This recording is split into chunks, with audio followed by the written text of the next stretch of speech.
Morning students, कैसे हो आप सब। देखिए बच्चों, in this chapter microbes in human welfare, last time we have studied about the sewage treatment कि जो माइक्रोब्स है हमारे पास कि जो वेस्ट वाटर होता है उसमें उनका क्या योगदान रहता है। हमारा प्रीवियस टॉपिक ये था, but today we are going to discuss more about the use of this microbes in production of the biogas. तो आज का हमारा टॉपिक है microbes in production of biogas. ये आज का हमारा टॉपिक है। सबसे पहले बात आती है कि व्हाट इज बायोगैस इज, कि अगर हम बायोगैस की बात करते हैं कि बायोगैस है क्या। एक्चुअल में जो बायोगैस होती है बच्चों, it is a you can से मीथेन रिच फ्यूल गैस है। क्या है ये? It is methane rich fuel gas. ठीक है, एक तरह की गैस है ये, ठीक है ना, विच इज प्रोड्यूस्ड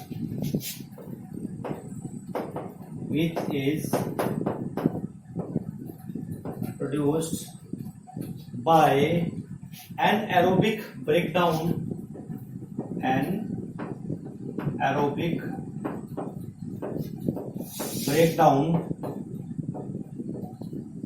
और यू कैन से डाइजेशन। उसको हम क्या कह सकते हैं? डाइजेशन भी कह सकते हैं। Digestion of biomass.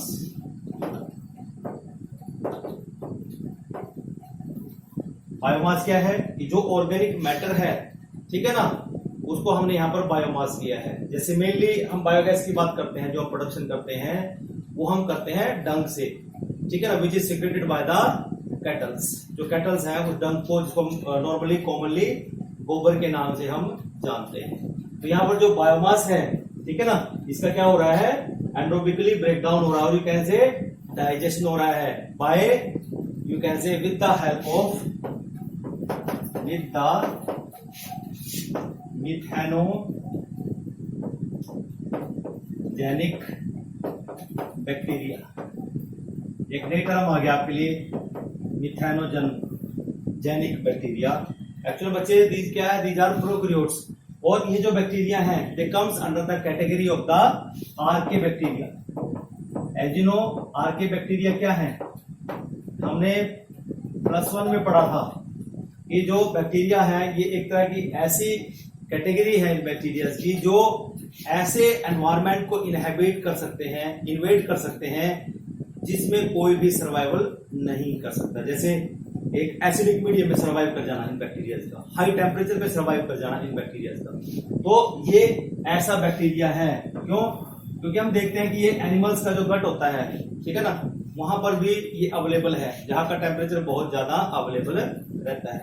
और अगर हम देखें कि जो ह्यूमन है, क्योंकि जब एनिमल कर्लिंग करता है, कर्लिंग के दौरान मिक्सअप हो जाता है फूड के साथ, और मिक्सअप हो गया ये स्टमक में जाएगा। स्टमक का एक ह्यूमन पार्ट होता है एनिमल्स का, वहां पर ये बैक्टीरिया ज्यादा मात्रा में पाया जाता है, ठीक है ना। अब बात करते हैं कि जो बायोगैस है ये किस तरह का मिक्सचर है, इसमें कौन कौन सी गैसेज है? सिर्फ मीथेन है या अदर गैसेज भी प्रेजेंट है? एक्चुअली बच्चों ये क्या है? ये एक मिक्सचर है गैसेज का। इसमें जो मेजर गैस है वो हमारे पास मीथेन होती है, और उसके बाद इसमें कार्बन डाइऑक्साइड होती है, और कुछ अदर गैसेज हैं जो ट्रेसेस में होती है, जिसको हम नाइट्रोजन, हाइड्रोजन सल्फाइड और हाइड्रोजन के नाम से जानते हैं। तो अगला हमारा जो पॉइंट होगा that is it is made up of, कि इसका जो कंपोजिशन की हम बात कर रहे हैं कि जो मीथेन है, मीथेन में CH4 है जो है, इसमें वो कितना है? 50 to 70% के लगभग इसमें मीथेन का रहता है। फिर अगर आप बात करते हैं कार्बन डाइऑक्साइड, दैट मीन्स जो CO2 का कंटेंट है वो इसमें कितना रहता है? That is about 30 to 40%। ये ये 30 to 40% रहता है। और जो अदर गैसेस हैं, अदर गैसेस में हमारे पास क्या आ जाएगा, इसमें नाइट्रोजन आ जाएगा, हाइड्रोजन सल्फाइड आ जाएगा, हाइड्रोजन आ जाएगी, ठीक है ना। अब ये जो गैसेस हैं, ये these gases are present in traces, present in traces means बहुत ही कम मात्रा है। मीन्स मेजर कौन सी है हमारे पास, मीथेन है 52 और हम कहते हैं कि ये एक कंबस्टिबल गैस है जो कि जलती बहुत है। और हाइड्रोजन भी क्या है, ये भी एक कंबस्टिबल गैस है। फिर अगर हम ऑर्गेनिक मैटर में बात करते हैं कि जो ऑर्गेनिक मैटर है उसमें 50% के लगभग जो कंबस्टिबल एनर्जी है which is present in the organic waste, ठीक है ना। नेक्स्ट पॉइंट हम लेंगे इसमें 50% कंबस्टिबल एनर्जी, 50% कंबस्टिबल एनर्जी कहां पर है, ये जो 50% की हम बात करें जो कंबस्टिबल एनर्जी है present in the organic waste, present in the waste, ये उस वेस्ट के जो ऑर्गेनिक वेस्ट की हम बात कर रहे हैं, that is organic, present in the organic waste is you can say changed into the you can say methane gas, changed into methane gas, ये मीथेन गैस में यहां पर कन्वर्ट होगा। क्लियर यहां तक कि कंपोजिशन में हमारे पास यही चीजें आती हैं। और हम ये कह सकते हैं जो ऑर्गेनिक मैटर में जो 50% के करीब कंबस्टिबल एनर्जी प्रेजेंट होती है, जो कन्वर्ट होती है किसमें, मीथेन गैस में ये कन्वर्ट होती है। 50% कंबस्टिबल एनर्जी इज, ये चीज हमने याद रखनी है। नेक्स्ट पॉइंट हम यहां पर देखेंगे कि जो कैलोरीफिक वैल्यूज हैं हमारे पास, चाहे हम बायोगैस की कैलोरीफिक वैल्यू की बात करें, चाहे हमारे पास जैसे लिक्विफाइड पेट्रोलियम गैस जो हमारे पास घरों में आती है उसकी जो कैलोरीफिक वैल्यू मीन्स कि जब वो जलती है तो कितनी एनर्जी हमें मिलती है, कि हाउ मच एनर्जी और how much energy we will get. Next है हमारे पास कैलोरीफिक वैल्यूज,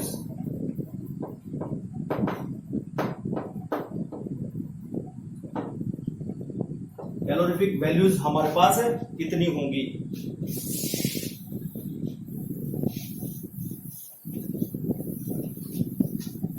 देखिए बच्चों, सबसे पहले अगर हम बात करते हैं कैलोरीफिक वैल्यू की, हम बायोगैस की ही बात करेंगे कि जो बायोगैस है उसकी कैलोरीफिक वैल्यू कितनी होगी।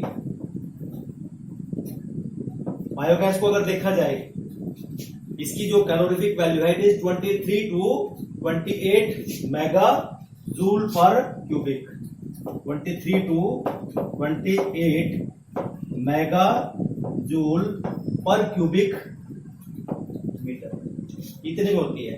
अगर हम इसको देखें किलो कैलोरी में या किलो जूल में अगर इसको कन्वर्ट करें, इट इज राउंड अबाउट और यू कैन से 35,000 to 40,000 kilo joule per KG कितनी होती है, ठीक है ना।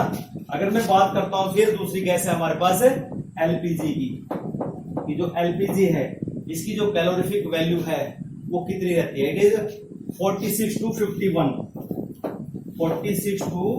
51 mega joule per cubic metre.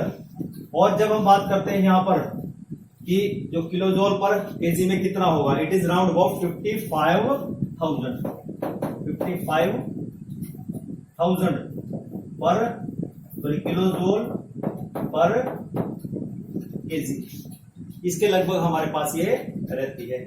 फिर अगर हम देखते हैं हमारे पास जो हाइड्रोजन है, ठीक है ना, क्योंकि हाइड्रोजन की कैलोरीफिक वैल्यू हमेशा ज्यादा ही रहेगी, ध्यान रखना।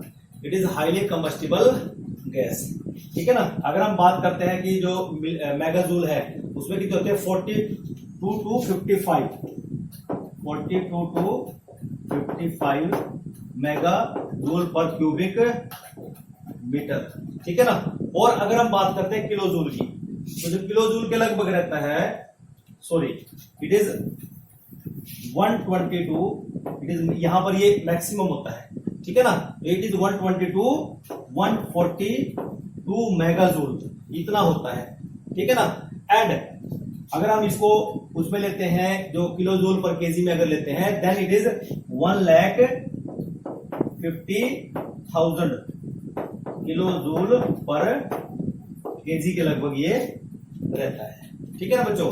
फिर उसके बाद एक गैस और हम सुनते हैं जिसका नाम है नेचुरल गैस। क्या नाम है?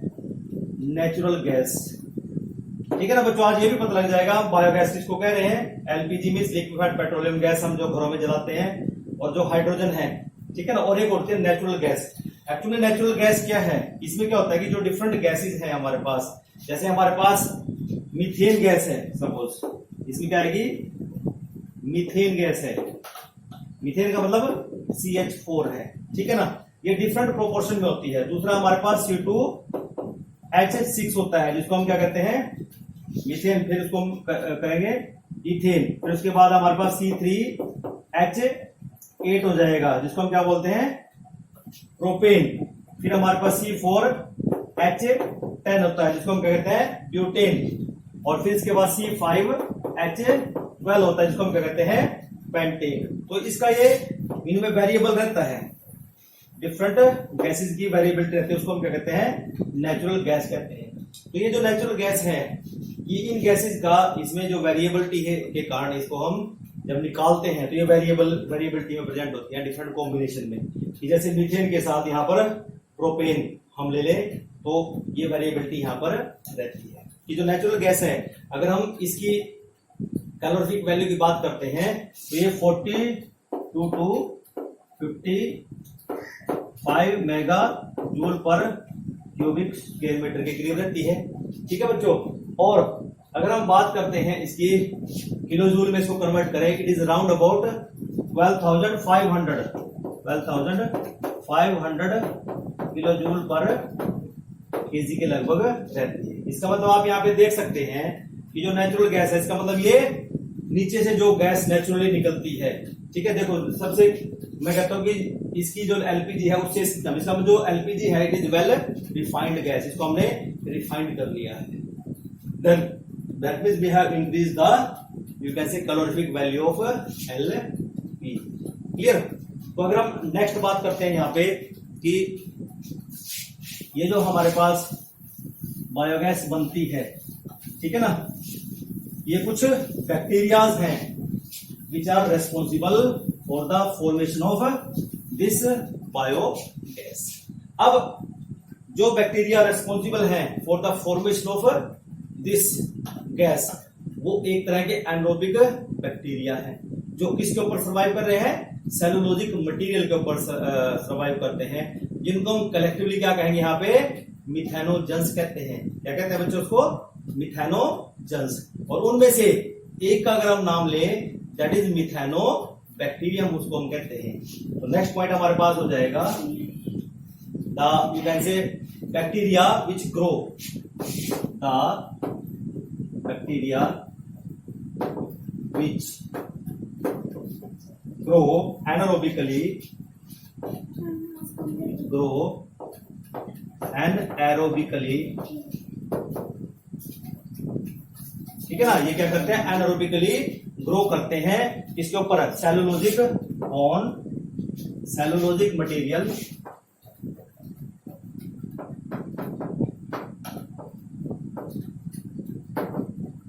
Cellulosic material. जैसे हम प्लांट्स की अगर बात करते हैं तो प्लांट्स में मिलता है, जो एनिमल्स है वो प्लांट्स या ग्रासेस को खाते हैं, तो उन हम इसलिए देखते हैं कि जो र्यूमन है, स्टमक का एक पार्ट होता है र्यूमन, एनिमल्स के र्यूमन में ये बैक्टीरिया यहाँ पर पाए जाते हैं, ठीक है ना।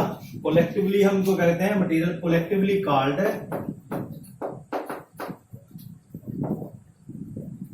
इनको हम बोल देंगे बच्चों यहाँ पे मिथेनोजन।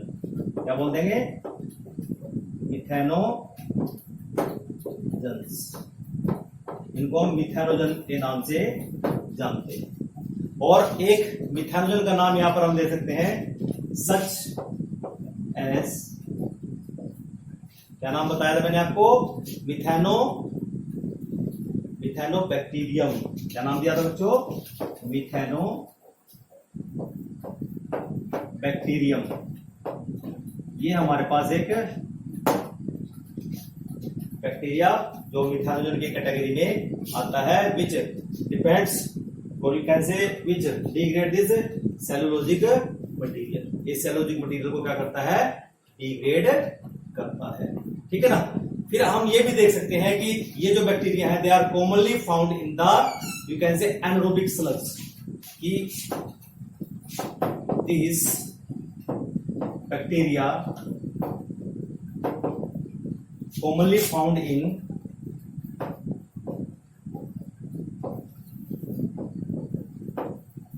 इसके अंदर प्रेजेंट होते हैं कि जो हमारे पास एनरोबिक स्लज होती है, anaerobic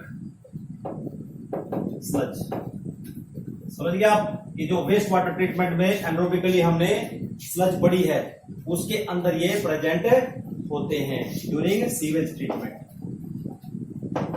during sewage treatment.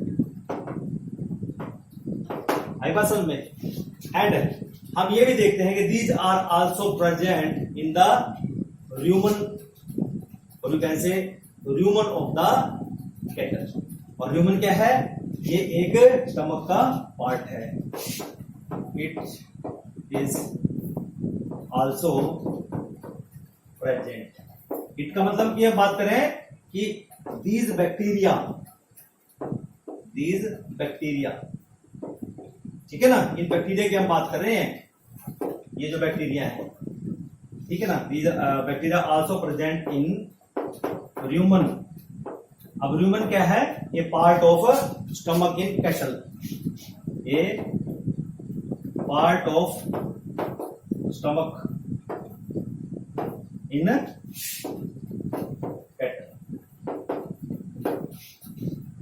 To, ठीक है ना। और फिर क्या होता है कि यहां पर ये हेल्प क्या करते हैं, एक्चुअली में these bacteria help in breakdown of the cellulose and help in the nutrition of the animal.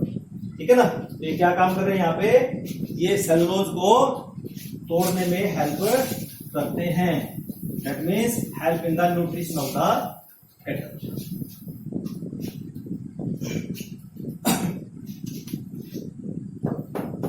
These bacteria help in breakdown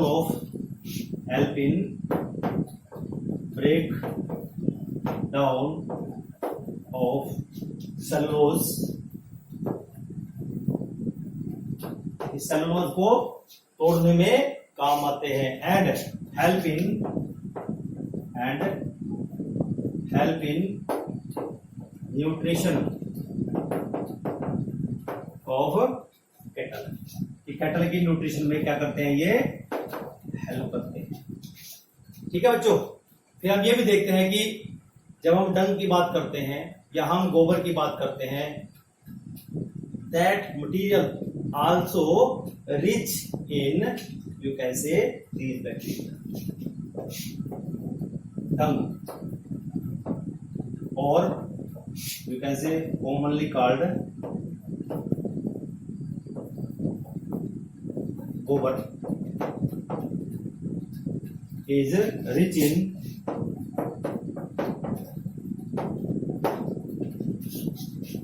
these bacteria। ये भी इन बैक्टीरिया में क्या होता है, रिच होता है, इसमें ये बैक्टीरिया पाए जाते हैं। कौन से, मिथानोजन की हम बात कर रहे हैं। ठीक है ना। फिर हम ये देखते हैं कि ये जो डंग है, it is used to you can say generate the biogas, ठीक है ना, and commonly called gobar gas।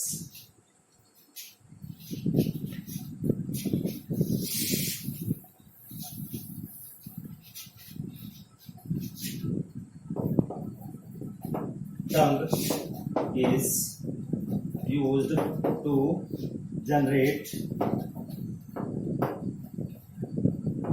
Generate करते हैं हम इसे बायोगैस, और यू कैन से generation of biogas, generation of biogas. और इस बायोगैस को हम क्या कहते हैं, कॉमनली कॉल्ड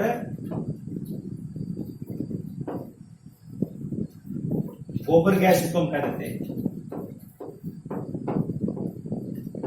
जो लोग गांव से बिलोंग करते हैं उनको अच्छी तरह से पता है कि गोबर गैस क्या है और गोबर गैस का जो प्लांट होता है, ठीक है ना, वो कैसा होता है, उसको बनाते हैं कैसे, ठीक है ना। देखिए जरा मैं एक कंस्ट्रक्शन आपको समझाता हूं कि जो बायोगैस प्लांट है, ठीक है ना, वो कैसे बनता है, किस तरह से वहां पर जो डंग है उसमें जो माइक्रोब्स होंगे वो कैसे एक्ट करते हैं, ठीक है ना, वो सभी हम वन बाय वन डिस्कस करते हैं। सबसे पहले हम यहां पर डिस्कस करेंगे कि जो एक बायोगैस प्लांट होता है उसका कंस्ट्रक्शन कैसे होता है, उस कंस्ट्रक्शन के बारे में हम अब डिस्कस करेंगे।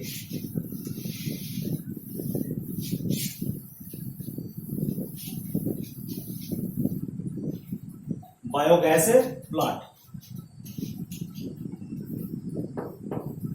Biogas plant. देखिए बच्चों, जो बायोगैस प्लांट है ये हम क्या करते हैं, कंक्रीट टैंक बनाते हैं which is deep 10 to 15 metre. हम क्या करते हैं, अगर ये हमारे पास लेवल है अर्थ का, ठीक है ना, तो हम क्या करते हैं, हम डीप इसके अंदर ऐसे एक कंक्रीट का एक डीप पिट हम यहां पर बनाते हैं। इसका बना होगा, कंक्रीट का बना होगा ऐसे,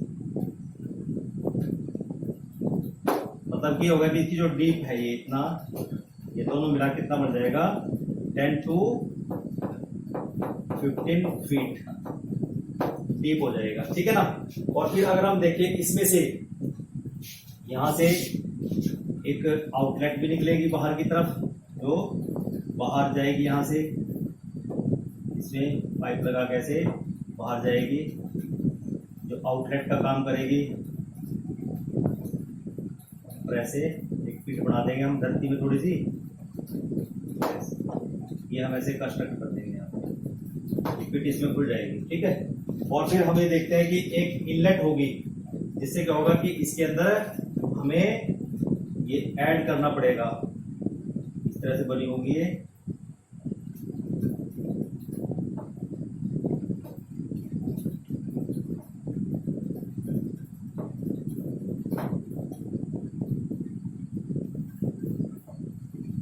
ऐसे, ठीक है ना। इसमें हम क्या करते हैं, यहाँ पर ये इस तरह से एक इनलेट है, क्या बोलते हैं इसको, इनलेट, ठीक है ना। और ये क्या हो जाएगी, आउटलेट, कि यहां से हम क्या करेंगे, मिक्सचर डालेंगे, किसका, गोबर का और वाटर का, ठीक है ना। तो हमने, लेकिन एक यहाँ पर और होता है कि यहाँ पर एक होल्डर लगा होता है, जिसको हम क्या कहते हैं, गैस होल्डर, जो किसका बना होता है, जो किसी मेटल का बना होता है, इस तरह से यहाँ पर ऐसे, और इसके ऊपर यहाँ पर एक आउटलेट बनी होती है ऊपर की तरफ, जो एक पाइपलाइन से जुड़ी होती है, जो सप्लाई कर दी जाती है लोगों के घरों में यहां से, ठीक है ना। इस टैंक को नाम देते हैं हम गैस होल्डर, हम इसको कहते हैं, क्या कहते हैं इसको, गैस होल्डर कहते हैं हम इसको, ठीक है ना। लेकिन इसको फ्लोटिंग कवर गैस होल्डर बोलेंगे यहाँ पे, ठीक है, हो गया फ्लोटिंग कवर।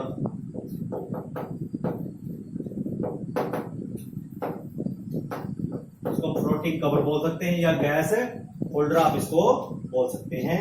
और ये क्या हो गया, हमारे पास एक आउटलेट होगी गैस के लिए, आउटलेट, जो गैस है वो यहां से बाहर जाएगी, और गैस को कंट्रोल करने के लिए यहाँ पर क्या होगा, एक ऐसे नोब लगा होगा, जिसकी हेल्प से हम इसको गैस को यहाँ पर कंट्रोल करते हैं।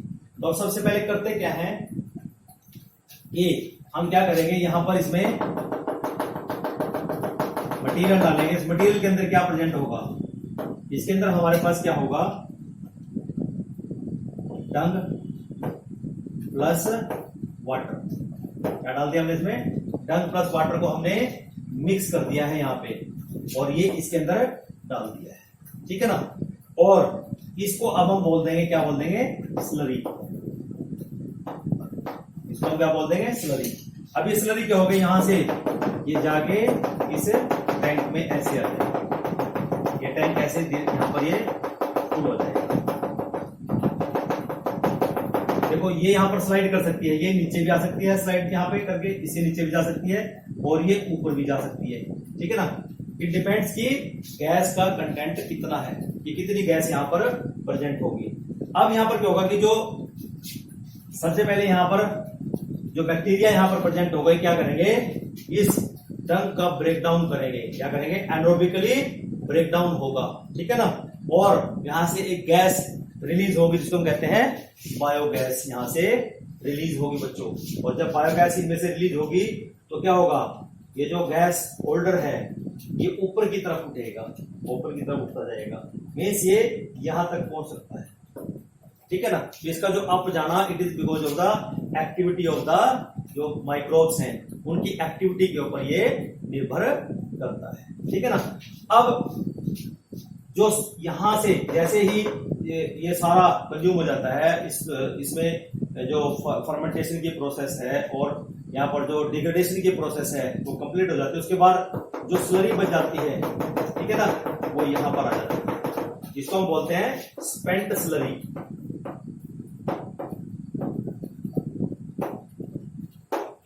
जो स्लरी यूज हो जाती है उसमें अब क्या होता है कि बाकी जो ऑर्गेनिक वेस्ट है वो डिग्रेड हो चुका है, वो डिकम्पोज हो चुका है टोटली बाय द मिथानोजन। अब उसको स्पेंट स्लरी, क्योंकि अब नहीं डाल देंगे तो ये जो स्पेंट स्लरी है वो इधर से आउटसाइड आ जाएगी, ठीक है ना। और आउटसाइड इसको हम क्या करते हैं, इधर इसको हम एज ए फर्टिलाइजर इस्तेमाल कर लेंगे, एज ए फर्टिलाइजर। ये सब इसको अपने खेतों के लिए स्पेंट स्लरी का इस्तेमाल कर सकते हैं, इसको हम एज ए मैन्योर वहां पर इस्तेमाल कर सकते हैं, ठीक है बच्चों। और जब हम बात करते हैं कि ये जो गैस है यहां से निकलती है, it is supplied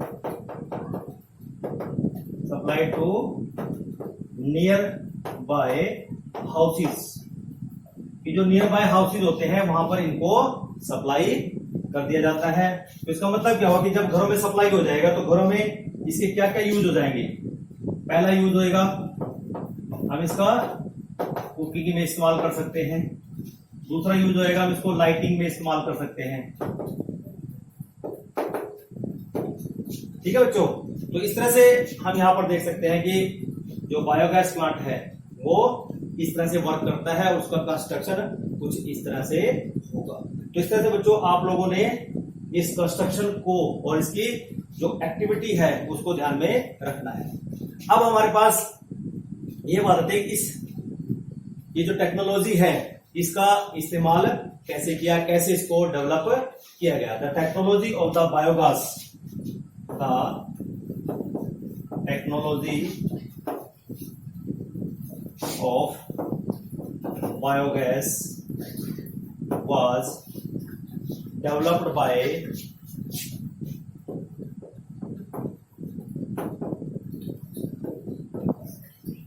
was developed by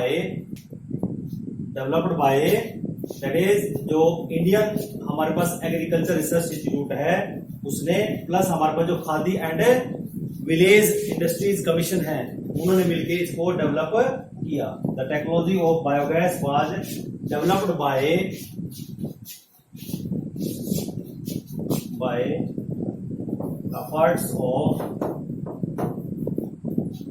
efforts of Indian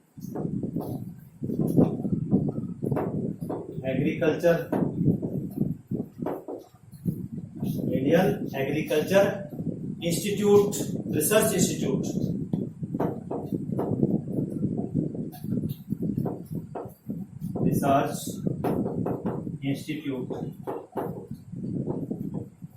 इसको हम क्या कहते हैं, IARI के नाम से हम जानते हैं। And Khadi and village industries, khadi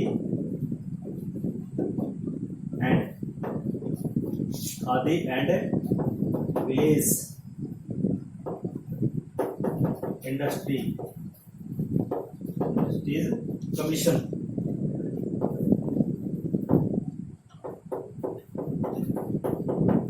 चाहिए Khadi and village industries commission, जिसकी फुल फॉर्म क्या हो जाएगी, KVIC, KVIC ऑफ इंडिया। इनके कारण ही ये पॉसिबल हो पाया है, ठीक है ना। अब जरा हम ये देख लेते हैं कि जो हमारे पास जो बायोगैस है, जब हम एनिमल से जो हम डंग लेते हैं, ठीक है ना, ये जनरेट कैसे होगा, ठीक है ना, कि यहाँ का जो प्रोसेस है उसको हम थोड़ा सा और डिटेल में यहाँ पर पढ़ेंगे कि जो बायोगैस जनरेशन हो रही है mostly it is occurs in 3 steps.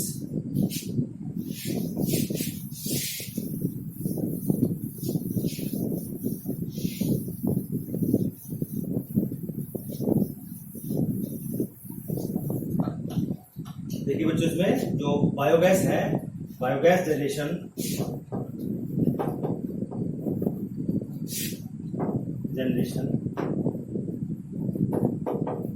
ठीक है ना, इन यू कैन से एनिमल्स और यू कैन से द बायोगैस जनरेशन, ठीक है ना, अकर्स इन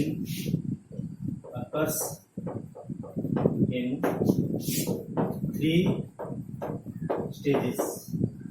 इसकी 3 स्टेजेस हैं हमारे पास, ठीक है ना, 3 स्टेजेस ऑफ और 3 stages of anaerobic you can say decomposition of the waste, ठीक है ना।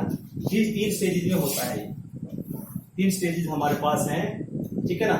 एंड हम ये भी देखते हैं कि जो एनिमल वेस्ट है, and animal waste consist of, जो एनिमल वेस्ट है उसके अंदर क्या क्या चीजें आपको मिलती है, ये आपको याद होना जरूरी है, तभी आप पढ़ पाएंगे। जैसे हमारे पास उनमें क्या मिलता है, लिग्निन भी मिलेगा, और जो लिग्निन होता है बच्चों ध्यान रखना, लिग्निन क्या होता है, ये इजीली सोल्यूबल भी नहीं है और इजीली क्या होता है, ये ब्रेक डाउन भी नहीं होता, ठीक है ना। It is not easily break down during anaerobic, ठीक है ना। एनरोबिकली हम इसको नहीं इसको तोड़ सकते, एनरोबिक डाइजेशन आप इसको तोड़ नहीं सकते, ठीक है ना। दूसरा है हमारे पास सेलुलोज। अब जो सेलुलोज है इसका जो ब्रेकडाउन है इट इज वेरी स्लो, कि बहुत स्लोली ये टूटता है, slower then the other substance. Breakdown is slower then other substance. अब जो ये अदर सब्सटेंस हैं इसमें कौन कौन से हैं उनको भी जरा देख लो एक बार। इसमें हमारे पास जैसे हेमी सेलुलोज आ जाएगा,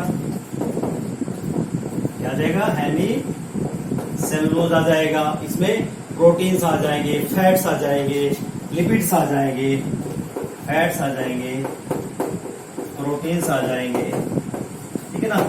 इनके कंपैरिजन में ये बहुत ही स्लो टूटता है, ठीक है बच्चों। तो अब मैं एक डायग्राम की हेल्प से आपको ये समझा देता हूं कि किस तरह से यहां पर ये ब्रेकडाउन होता है, ठीक है बच्चों। तो आप देख लीजिए जरा हमारे पास ये कैसे यहां पर ब्रेकडाउन होता है, ठीक है। तो देखिए जरा डायग्राम की हेल्प से मैं आपको बता देता हूं कि किस तरह से 3 स्टेजेस में ये एनरोबिक ब्रेकडाउन या एनरोबिक डाइजेशन होता है और वहां पर बायोगैस का प्रोडक्शन होता है। जैसे कि मैंने आपको अभी बताया कि हमारे पास यहाँ पर जो एनिमल वेस्ट के अंदर जो कंटेंट है वो कौन कौन से हैं, जैसा आपने बताया हमारे पास प्रोटीन है, ठीक है, एक हो गया। दूसरा हमारे पास फैट्स भी होते हैं उसमें, ठीक है बच्चों। उसमें क्या होता है, सेलुलोज भी होता है और हेमी सेलुलोज भी होता है।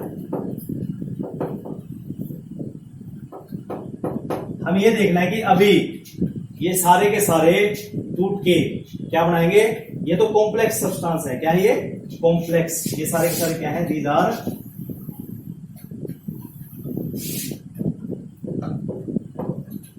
कॉम्प्लेक्स ऑर्गेनिक सब्सटेंस है, ठीक है ना।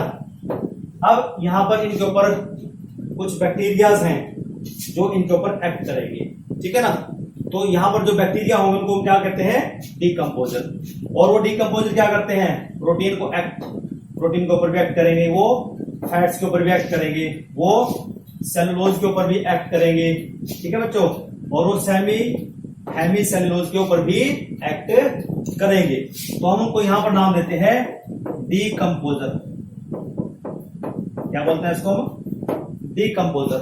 और जो डीकंपोजर होंगे यहां पर, ठीक है ना, इसका मतलब क्या होगी, ये हमारे पास क्या आ जाएगी, स्टेज 1, जहां पर क्या हो रहा है कि जो डीकंपोजर है वो इन कॉम्प्लेक्स ऑर्गेनिक सब्सटेंसेस को तोड़ देंगे, इनको आप ब्रेक डाउन कर देंगे इनटू सिंपलर और सोल्यूबल। इसमें तोड़ दिया इसको सिंपल, सोल्यूबल और यू कैन से मोनोमर में, मोनोमर्स में ये तोड़ देंगे। तो अब इन डीकंपोजर की बात कर लेते हैं जरा कि ये डीकंपोजर है क्या, क्योंकि इनके बारे में भी हमें पता होना चाहिए, क्योंकि नीट के अंदर, ठीक है ना, मोस्टली इसी में से आपको, इस डायग्राम में से बहुत सारे सवाल अक्सर पूछे जाते हैं। लास्ट ईयर भी इसमें से बहुत सारे क्वेश्चन आए हुए हैं, 2-3 क्वेश्चन इसी से बन जाते हैं। यहाँ पे देखिए जरा कि जब हम डीकंपोजर की बात करते हैं, जो स्टेज 1 की जो प्रोसेस होती है इसको हम नाम देते हैं सोल्यूबलाइजेशन। क्या बोलते हैं इसको, सोल्यूबलाइजेशन, इस प्रोसेस को नाम,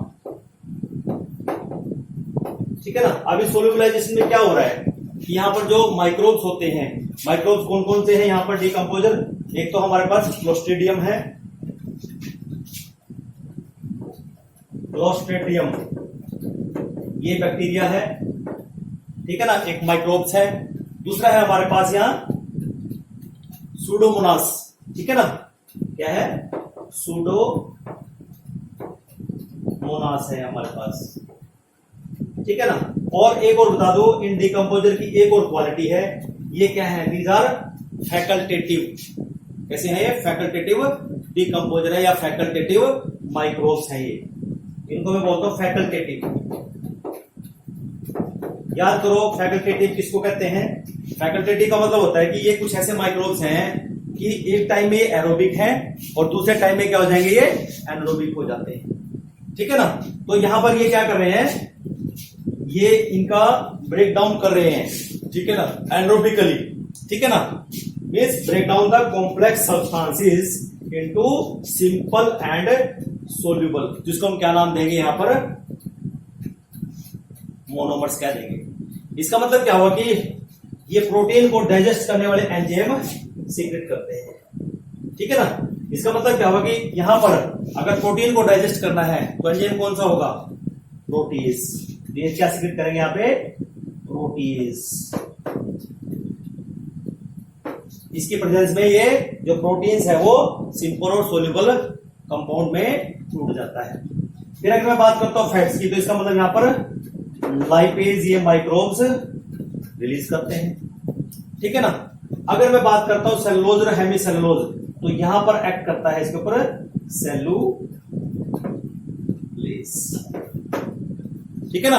अब एक सवाल यहां पर आता है कि बच्चों कि क्या हमारे स्टमक के अंदर भी सेलुलोज डाइजेस्ट हो सकता है, तो आंसर होगा नहीं हो सकता।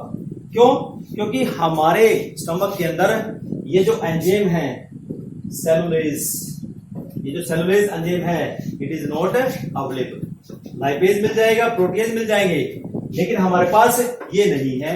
इसलिए जो भी हमारे पास सेलुलोज के कंपोनेंट हमारे पास होते हैं वो अनडाइजेस्टेड फॉर्म में ही हमारी बॉडी से बाहर निकल जाते हैं, ठीक है ना। इसका मतलब कि यहां पर ये जो डीकंपोजर कैटेगरी है, ठीक है ना, ये क्या करते हैं, इन कॉम्प्लेक्स जो हमारे पास सब्सटेंसेस हैं इनको ब्रेक डाउन करके सिंपल और सोल्यूबल कंपाउंड्स में और सिंपल कंपाउंड्स में कन्वर्ट कर देते हैं, और इस प्रोसेस को हम नाम देते हैं सोल्यूबलाइजेशन। और इसको स्टेज को हम क्या कहते हैं, स्टेज 1।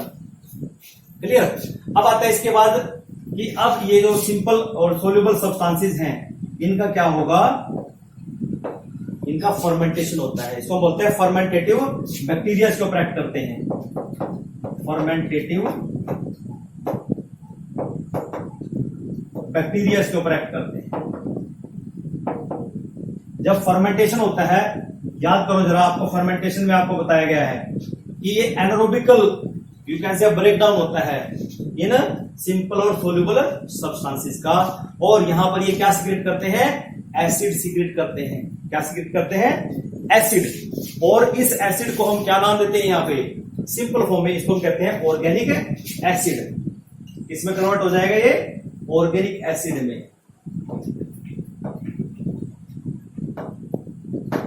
ऑर्गेनिक एसिड सीक्रेट हो जाएगा, ठीक है ना। जो फर्मेंटेटिव जो बैक्टीरिया है वो कौन कौन से होंगे फर्मेंटेटिव बैक्टीरिया, लास्ट टाइम भी मैंने आपको बताया था कि जब फर्मेंटेशन में आपको बताया था, एक तो होता है एसिडो विब्रियो। कौन सा है, एसिडो विब्रियो। दूसरा आपको बताया गया था प्रोपाइनो, क्या बताया था, प्रोपाइनो बैक्टीरियम। प्रोपाइनो बैक्टीरियम, ये हमारे पास जो फर्मेंटेटिव बैक्टीरिया प्रेजेंट होते हैं, जो क्या करते हैं, इन सिंपल और सोल्यूबल मोनोमर्स को कन्वर्ट करते हैं किसमें, ऑर्गेनिक एसिड में। और इस प्रोसेस को हम क्या नाम देते हैं, एसिडोसिस। क्या नाम देंगे, एसिडोसिस। इस प्रोसेस का क्या नाम होगा बेटे, प्रोसेस इज कॉल्ड एसिडोसिस। और इस स्टेज को हम नाम देते हैं यहां पे स्टेज सेकंड।